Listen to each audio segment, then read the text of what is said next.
Welcome and welcome back to Ninth House Tarot Collective. We are tuning in here to another collective reading. This one is not timeless, okay? This one is a special reading for the new moon solar eclipse in Aquarius that is happening on the 17th of February 2026, okay? So that's approximately a week from when I do this message. As I say this, it is 12:12, so that could mean something to somebody. My microphone clip has broke, so I've tried to freestyle, and I've just kind of stuck it in the neck of my top there. So I'm really hoping that you can hear me okay, and that it's not too mumbled or garbled or anything like that.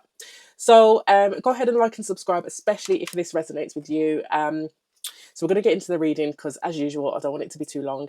And I've already pulled some cards to kind of get the frame of the reading here, because the energy is energy in, okay? So I've pulled from a new deck that I've got, which is called, what is it called? The Blind Spot Oracle. And we got two cards. The first one was card 30, which is all about short-term decisions. And we've got card number 49, which is all about biases. We've also pulled from the Black Moon Astrology cards, Black Moon Astrology deck, and you can't see it there. Can we get it up? I have got the green screen on, obviously, so this is really difficult. But what it is, it's Part of Fortune increase. Okay, so Part of Fortune is a point, a mathematical point in your birth chart. Okay, you will find it either in your ascendant or in your seventh house cusp, on your seventh house cusp, descendant. But Part of Fortune is all about fortuitous things. It's also about gifts and talents. It's also about just having the favor of the universe or universal energy at the time. So you might want to go and check what sign you, what house that is in for you and what that means. And the last deck that we've pre-pulled from, is the Cosmic Journey Oracle by Yannick Silva, and the card that we got out first was number 19, Memento Mori. There might not be a someday, okay? So the time is now. And the last one from that deck was Divine Dragon, which was card number excuse me, card number 9. I think it's Roman numerals. So the energy that I got from these cards, before I pull any more cards, because I will, is that this is about time, and a lot of it about perspective as well. There's something here. It could be a decision that needs to be made. I feel like it's something that is being presented to you within a moment. That the decision, the step that you take in regards to this, you have the favor of the universe. You have the favor of the solar eclipse in Aquarius. Okay. And this is something that could play out, around the solar eclipse in Aquarius, but also up to 6 months after, because eclipse seasons come around in 6 month cycles, so it could play out within that 6 month period. Okay, so pretty much from, what is it, February, May, June, July, August, September until October. Is that right? That doesn't sound right. What are we in? February, March, April, May, June, July, August. I thought that was wrong. So yeah, so there's something here about something that is going to be presented to you where they are advising you to think about the decision that you make, and do not make a choice or take an action that is more an action or a choice for the short term. Think about the long term repercussions. Are you trying to avoid something possibly that inevitably you will walk into by making a short term decision? Don't be short sighted ultimately. And with the card of biases, there's an energy here of you having a perspective or a bias that is skewed towards something, and spirit is warning you of that in regards to something. There's an energy here of you needing to be intentional to step outside of something you really see as one way, when it's really another way. Okay, so being open to a different perspective here, being open to the fact that you might have some biases. Okay, so with number 30, short-term thinking, it does say, if you have drawn this sigil, the reality is that you either didn't see or aren't seeing the decisions you are making or have made to satisfy short-term need. and how they could negatively impact your long-term needs. You are falling prey to short-term thinking when you should be thinking and acting in terms of what will be the best for you in the long run. And bias as well. Ultimately, if you have drawn this sigil, then you have a bias. And the bias is either explicit or implicit. It is very hard to see objective reality and objective truth, face the thoughts that were passed down to you, information you were fed, beliefs you were conditioned to adopt, ways the information was presented to you, experiences you had, especially the trauma that may have led to the polarized perception you hold and the meaning that you've assigned to those experiences. Open your mind enough to consider that these things may have put you in a position to think something is good and right and true. That is, in fact, not good and right and true. To the opposite, consider that these things may have put us in a position to think something is bad and wrong and false. That is, in fact, not bad and wrong and false. And no matter whether something is right or wrong, good or bad, true or false, your bias may just be making connection, a meeting of minds, or resolution impossible.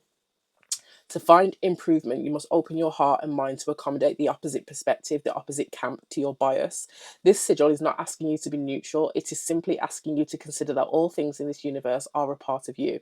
You cannot turn so aggressively against one part of yourself in favour of another part of yourself without doing yourself damage. So ultimately, there's something here where Spirit is asking you to step outside of your usual perspective on something, to put yourself in somebody else's shoes. I just heard as well. Take a different viewpoint. I feel like you will know what this is, because this is something that you're going to be ultimately really stuck in your way about. Okay, so Spirit is asking you to not be like that. This is like I'm getting a similar energy to the last reading I did, and I will pop it in the description box if I remember. Something about gifts and talents that are coming through over the new moon period, because with path of fortune increase, it talks about talents and gifts, and it's smack bang in the middle of this. So there's something here about possibly serendipity with part of fortune, something being brought together by source, by the universe, something fortuitous, but also something where there'll be a revealing of a gift or a talent that is going to help direct your decision, your perspective, hopefully. And again, we've got Memento Mori. There might not be someday. With Divine Dragon, there might not be someday. That is absolutely just self-explanatory. Now is the time, because if this is a situation where you say no to something, you may regret it later on, and hope and wish and think that the opportunity could present itself again. But what Spirit is saying here, with part of fortune increase, there is no better time to take this opportunity, to look at this from a different perspective, to put yourself in somebody else's shoes. With Divine Dragon, this can represent a lot of fiery energy. Okay, so this could represent this could be representing, a fire placement. Doesn't have to be, and that will be Aries, Leo, or Sagittarius. But the Divine Dragon is all about harnessing that energy, okay? Harnessing that energy to make things manifest, to get things going, to take action, to make a decision, to have to make a choice. It's about sovereignty, power, full expression, and magic. A dragon chooses you, you do not choose a dragon, and the power connects you to your own power from within. Stand sovereign. It's also connected to your root expression of power, fire, and even sexual energy, Kundalini rising. You cannot serve the collective without yourself being alive and ablaze. So there's something about this situation that is meant to initiate, trigger, light something up within you, and it could be that triggers this gift, this talent. It's all connected. There's an opportunity that is being presented to you. I'm getting for a lot of people, it could be seeing somebody you haven't seen for a long time, having a conversation that is probably well overdue. It could be an apology that's coming to you. It could be, and it could come in the form of anything. It could be a job that you never heard back from. If you applied, this could be a past relationship that never had closure. This could be a friendship that, dissolved, without really much kind of conversation. There was, you weren't on the same page, but now you've grown and things have changed. So it could be lots of different things, okay? But the solar eclipse in Aquarius, the new moon solar eclipse in Aquarius, is really forcing us to do the unthinkable, forcing us to do what's difficult, to make dramatic changes, to think less about ourselves and more about the collective, and how we deal with things within the collective impacts the collective consciousness in a positive way or a negative way as well. Yeah, it's unexpected energy as well. The solar moon, new moon, solar eclipse in Aquarius. Aquarius is unexpected energy. It's, yeah, surprise. It's wow. It's striking. So it's outside the box thinking. So yeah, there's all of this energy that is surrounding this. So it might catch you off guard as well. So can I get three cards for it for this energy? So I'm going to pull here from the Sacred Oracle deck, which is like one of my new favorite decks at the moment. Oh, Magic. There it is, Magic. That came out in the last reading. Okay, Magic, number 3. 3 could mean something to somebody, or the number 4.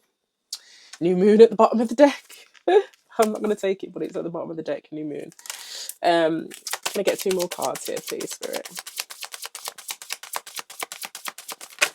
Ooh. Soulmate. Can you see it? No. Well, it says soulmate. So this is, you know, about a soulmate connection. Now, soulmates don't have to be romantic, but this is about a very important connection that needs. God, the ash from the incense just fell, and I thought it was a bug on the table, and I was like, ah! I almost screamed. My heart. You didn't feel my heart. Okay, just trying to steady my nervous system there. That caught me off guard. Yeah, soulmates. So that scared the shit out of me. That surprised me. That's how you might feel about this situation here. So the soulmate can be a friend, a family member, obviously a romantic partner, someone you've never met as well. Past life connection, if you believe in that kind of thing. I do. One more here. Guides. Okay, can't see it. Guides. Anyway, so guides, yeah, listen, that is the divine dragon energy. That is the part of fortune increase energy. Your guides, your spirit team is guiding this interaction, guiding this decision, guiding this perspective change. They're guiding this whole situation. At the bottom of the deck, we've got full moon now and shift. So something may have been starting to shift from the last full moon, which would have been in at the beginning of Aquarius season. I think it was the 2nd of February 2026. So this could be something that has been playing out since then. Okay. And also because of the 6-month cycle of the eclipses, this could be something that plays out in until the full moon in Aquarius, which will be in Leo season. Let me do that first. Can I just get 1 Moonology card for this energy here, Spirit? Expect powerful change, new moon eclipse. You can't make it up. You cannot make it up. Can you see that one? You can't. There you go. New moon eclipse. You can't make it up. It happens a lot with these cards. I remember it was Sagittarius season. This was many years ago, and the deck that I had 2 Sagittarius cards in it, and both came out one after the other during Sagittarius season. And I just remember thinking, speechless. I was like, spirit is powerful. The source energy is powerful. It's very real, and it wants to be heard. So, okay, can I get 3 cards here for this energy, Spirit? 3 cards. Ooh. We've got a reversal, lust in the reverse, which is Venus in Aries.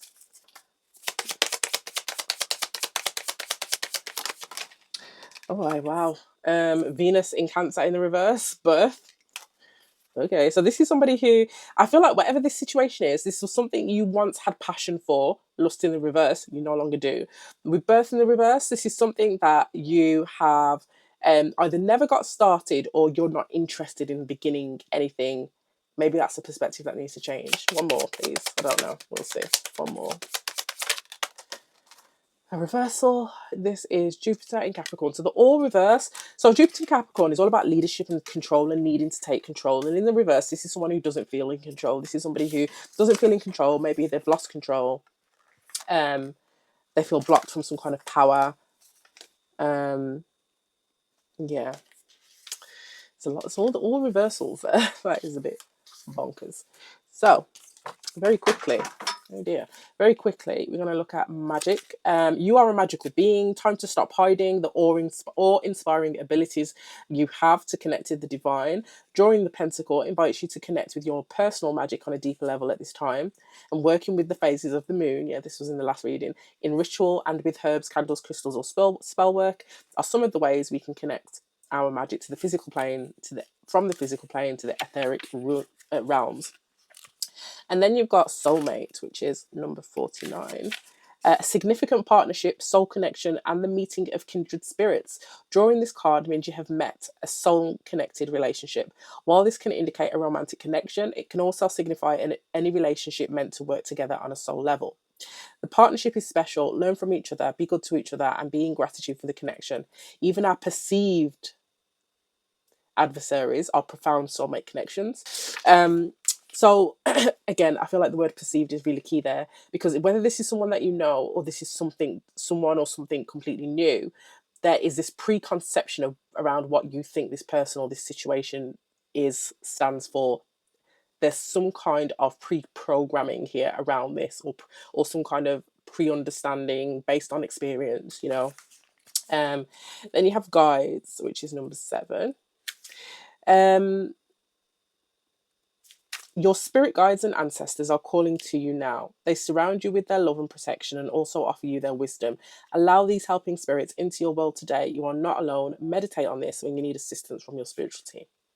So you've got spirit's blessing, guidance. Spirit's hand is all over this, okay? All over this.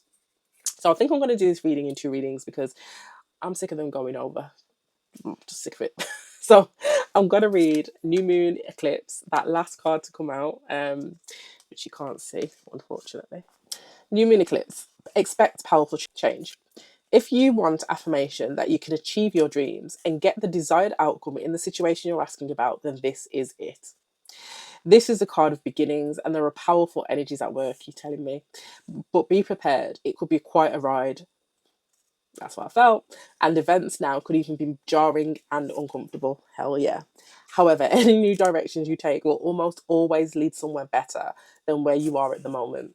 Whatever is happening now is happening for a reason. You'll appreciate it later on.